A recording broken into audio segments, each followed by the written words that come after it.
महाराष्ट्र विधानसभा चुनाव में कांग्रेस को करारी हार मिली है। इन खराब नतीजों के चलते पार्टी में सिर फुटअव्वल भी शुरू हो गई है और प्रदेश के अध्यक्ष नाना पटोले ने इस्तीफा दे दिया है। नाना पटोले ने चुनाव में खराब प्रदर्शन की जिम्मेदारी ली है और अध्यक्ष पद से इस्तीफा दे दिया। वहीं कांग्रेस का कहना है कि अभी नाना पटोले का इस्तीफा स्वीकार नहीं किया गया है, वो पार्टी के अध्यक्ष के तौर पर काम करते रहेंगे। माना जा रहा है कि आने वाले कुछ दिनों में महाराष्ट्र कांग्रेस में कलह और तेज हो सकती है। राहुल गांधी, खड़गे समेत कई नेताओं ने इन नतीजों की विस्तृत समीक्षा करने की बात कही है।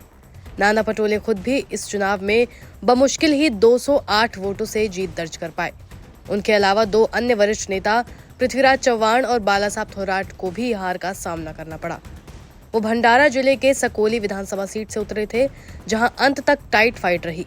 फिर भी नाना पटोले किसी तरह जीत गए। कांग्रेस को विधानसभा चुनाव में महज 16 सीटें मिली हैं।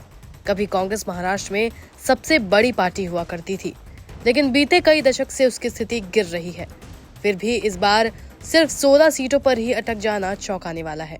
2021 में महाराष्ट्र अध्यक्ष का पद संभालने वाले पटोले अधिकतर अपने नेतृत्व को लेकर मुखर रहे हैं। चुनाव परिणाम से 2 दिन पहले पटोले के बयान से विवाद भी खड़ा हो गया था। उन्होंने कहा था कि कांग्रेस अगली महाविकास सरकार का नेतृत्व करेगी। उनकी अगुवाई में 2024 लोकसभा चुनाव में कांग्रेस ने शानदार प्रदर्शन करते हुए 13 सीटों पर जीत दर्ज की थी, लेकिन विधानसभा चुनाव में खराब प्रदर्शन के बाद उन्होंने कांग्रेस आला कमान के सामने इस्तीफे की पेशकश कर दी है। इस हार पर कांग्रेस नेताओं का कहना है कि हम इस पर मंथन करेंगे।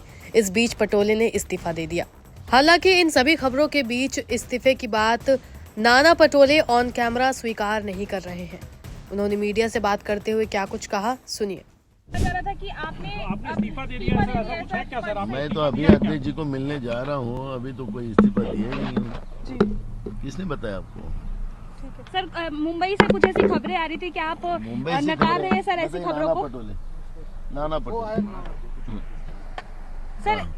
सर जिस महाराष्ट्र के नतीजों को क्यों किस तरीके से देखते हैं? आपके कई सीनियर लीडर कह रहे हैं ईवीएम में कुछ। मैं अध्यक्ष जी से बात करने के बाद आपसे बात करता हूँ। तो क्या कुछ रिपोर्ट सबमिट करने आए हैं खड़गे जी के पास? वही सब चीजों पे बात करते हैं। हम नांदेड़ में पार्लियामेंट जीतते हैं और वहाँ पे चलो हम बात करते हैं आपसे। कांग्रेस सूत्रों का कहना है कि पार्टी में अंतर्कलह भी जारी है। यहाँ तक कि चुनाव में हारे पृथ्वीराज चव्हाण ने तो शनिवार को ही कह दिया था कि भाजपा और उसके सहयोगी दलों को लाड़की बहन योजना, आरएसएस के साथ और नेताओं की मेहनत का फायदा मिला। वहीं अपनी लीडरशिप पर निशाना साधते हुए उन्होंने कहा कि हमारा नेतृत्व ही कमजोर रहा। वहीं इसके अलावा नाना पटोले ने कहा कि भले ही हमें विपक्ष में बैठने का जनादेश मिला है, लेकिन हम पूरी मेहनत से काम करेंगे। पटोले ने कहा कि हम सरकार को उसके वादे याद दिलाते रहेंगे कि जनता को उसका फायदा मिलता रहे। बता दें कि महाराष्ट्र के भंडारा गोंदिया सीट से पूर्व बीजेपी सांसद नाना पटोले 2018 में कांग्रेस में शामिल हो गए थे। पटोले बीजेपी में जाने से पहले कांग्रेस के ही नेता थे, लेकिन कुछ समय के लिए वो भाजपा में शामिल हो गए थे। पिछली बार कांग्रेस के नाना पटोले ने भाजपा के डॉक्टर प्रणय फुके को 6240 मत से हराया था। इस बार के चुनाव में कांग्रेस के नाना पटोले के सामने साकौली में भाजपा ने पार्टी में एक दिन पहले शामिल हुए अविनाश ब्राह्मणकार को अपना उम्मीदवार बनाया था। अविनाश एनसीपी शरद पवार के भंडारा जिले परिषद के समूह नेता थे। यहाँ पटोले ने महज 208 मतों के अंतर से जीत दर्ज की। उन्हें कुल 96,795 वोट मिले, जबकि उनके प्रतिद्वंदी अविनाश को 96,587 वोट मिले। गौरतलब है कि इस साल के विधानसभा चुनाव में कांग्रेस के बड़े बड़े नेता चुनाव हार गए, जिसमें बालासाहब थोराट, पृथ्वीराज चव्हाण, विजय वट्टेटीवार, यशोमती ठाकुर, माणिकराव ठाकरे जैसे दिग्गज नेता शामिल हैं।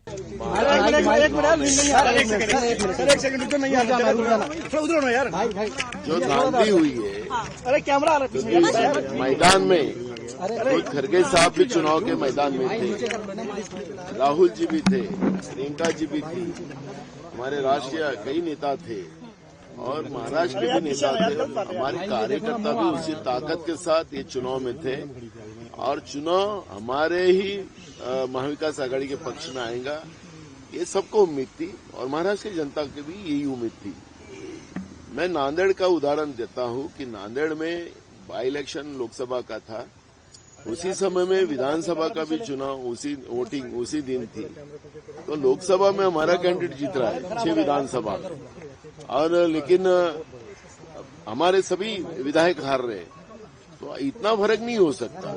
एक आध जगह कुछ कम ज्यादा हो सकता है, और जो फर्क हमको देखने मिल रहा है और इसी को लेके लोगों में भी भावनाएं, और सोशल मीडिया भी आप महाराष्ट्र का देखोगे तो लोगों ने कहा कि हमारे वोटों से ये सरकार नहीं आई है। तो ये चिंता हमारे लिए सबसे बड़ी है, और हम इसलिए मैं हमारे राष्ट्रीय अध्यक्ष मल्लिकार्जुन खड़गे जी से मैं मिलने आया, और ये विषय में मैं सविस्तर उनसे बात की। उन्होंने कहा कि मैं खुद राहुल जी और हमारे सभी लोगों से बैठ के इस विषय पे बात करते हैं, क्योंकि हमारे लिए भी ये चिंता का विषय हुआ है। हमें भी पूरे राज्य से फोन आ रहे हैं अलग अलग लोगों के, और वो कहते हैं कि ये गलत हुआ है, ये लोकतंत्र के लिए अच्छी बात नहीं है।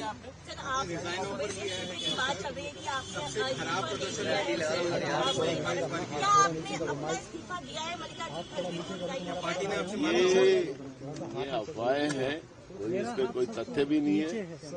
ये सब हम लोगों की सबकी सामूहिक जवाबदारी है, और इसलिए इस पे एक मंथन होगा। मैं आज नहीं तो कल खुद राहुल जी से भी और मेरी मुलाकात होगी, और इस पे हम चर्चा करेंगे, क्योंकि आखिरी ये पार्टी का नहीं, ये लोकतांत्रिक व्यवस्था का सबसे बड़ा महत्व है।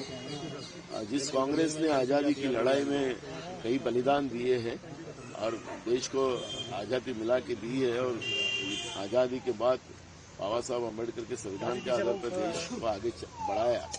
आज लेकिन लोकतांत्रिक व्यवस्था को ही खत्म किया जाता हो, और जो लोगों के मन में जो शंका आ रही है उसके बारे में हमारी चर्चा हुई है, और मैंने सविस्तर बात किया है।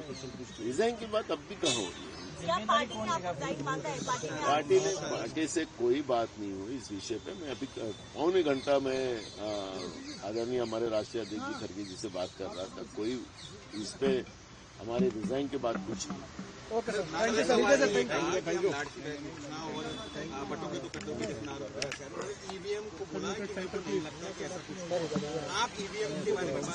हमने कब बोला ईवीएम के बारे में? हमारे पार्टी के लोगों ने भी ईवीएम के बारे में बात नहीं किया। हमने जब राष्ट्रीय हमारे स्टेट लेवल पे भी हमने पहला जब चुनाव के रिजल्ट के बाद हमने हमारी प्रतिक्रिया दी, तो हमने ईवीएम के बारे में बात नहीं की। लोगों का जो सोशल मीडिया आप देख लीजिए महाराष्ट्र में आज क्या लोगों की भावना है, जनभावनाओं को लेके लोग कहते हैं कि हमारे वोटों से सरकार नहीं आई है, ये सरकार गड़बड़ दाल में काला करके आई है। लोगों की भावना है, हमारी नहीं है। हमने ईवीएम मशीन के बारे में कोई चर्चा नहीं, लेकिन जो पार्लियामेंट के बारे में मैंने कहा कि जो बाई इलेक्शन नांदेड़ का हुआ था उसमें, और उसको हमारा कैंडिडेट जीत रहा है वहां पर, और हमारे 6 विधायक वहां पे हार रहे हैं, और बड़े वोटों से हार रहे हैं। ऐसी तफावत नहीं हो सकती। सर, आप गड़बड़ी का आरोप लगा रहे हैं, लेकिन आप ये भी कह रहे हैं कि जिम्मेदार नहीं है, तो गड़बड़ी क्या हो गई? मतलब क्या करना चाहते हैं? वही तो हम ढूंढना चाहते हैं, उसी के बारे में तो चर्चा चल रही है। हमारे राष्ट्रीय नेता भी उसी चिंता में है कि आखिर ऐसा कैसे हुआ। राष्ट्रीय नेता भी उसी बात की, क्योंकि खुद ही राष्ट्रीय नेता उस मैदान में थे। हमारे खड़गे साहब भी थे, हमारे राहुल जी भी थे, प्रियंका जी भी थी। सबने देखा कि लोगों का रिस्पॉन्स क्या था। ये सब होते हुए भी ऐसा कैसा हो सकता है, ये चिंता का विषय है। सर, इस के लोग बोल रहे हैं कि कांग्रेस के लोग टच में हैं उनके। देखो, डाका डालने वाले लोग जो है, जिन्हें महाविकास आघाड़ी की सरकार भी खोखे के आधार पर खरीदी थी, वो खोखा शब्द पूरे देश में पहचान का हो गया। तो जो लोकतांत्रिक व्यवस्था को खरीदना ही चाहते हैं, जिसको हम कहते हैं कि नोट जिहाद और दारू जिहाद, ऐसी 2 चीजें महाराष्ट्र के चुनाव में सामने आई है। जो लोग दूसरे को कहते हैं कि ये वोट जिहाद है, तो हम कहते हैं कि इनने बीजेपी ने नोट जिहाद और वोट दारू जिहाद महाराष्ट्र में किया है। ना भाई, तीनों गुट महायुति में अपने अपने नेताओं के सीएम बनने को लेकर दावेदारी कर रहा है। आपको क्या लगता है, 2/3 मेजोरिटी से जीतने के बाद भी सीएम पोस्ट पर अभी तक फैसला नहीं हो पा रहा है? अभी तो बहुत खेला होने वाला है। अभी तो महाराष्ट्र में सत्ता में क्या क्या खेला होने वाला है। पैसा नहीं है तिजोरी में, सब पूरा लूट लिए इन लोगों ने 2.5 साल में। बड़े पैमाने भ्रष्टाचार किया है। मोदी जी कहते हैं कि हमारी साफ सुथरी सरकार है। अब सामने आएगा ना सब खेल। अभी हम लोग सब वेट कर रहे हैं। कांग्रेस पार्टी जनता की लड़ाई लड़ेंगी और सच सामने लाएंगी। आज उनका दिन है, कल हमारा दिन लाएंगे। शिंदे साहब उनके मुख्यमंत्री रहते, महायुति जीती है तो क्या शिंदे साहब के बारे में क्या कहेंगे आप? एक नाथ शिंदे साहब के बारे में, क्योंकि वही मुख्यमंत्री थे। उसको अभी बीजेपी पता चलेगी एकनाथ शिंदे जी को कि कैसा रहती बीजेपी।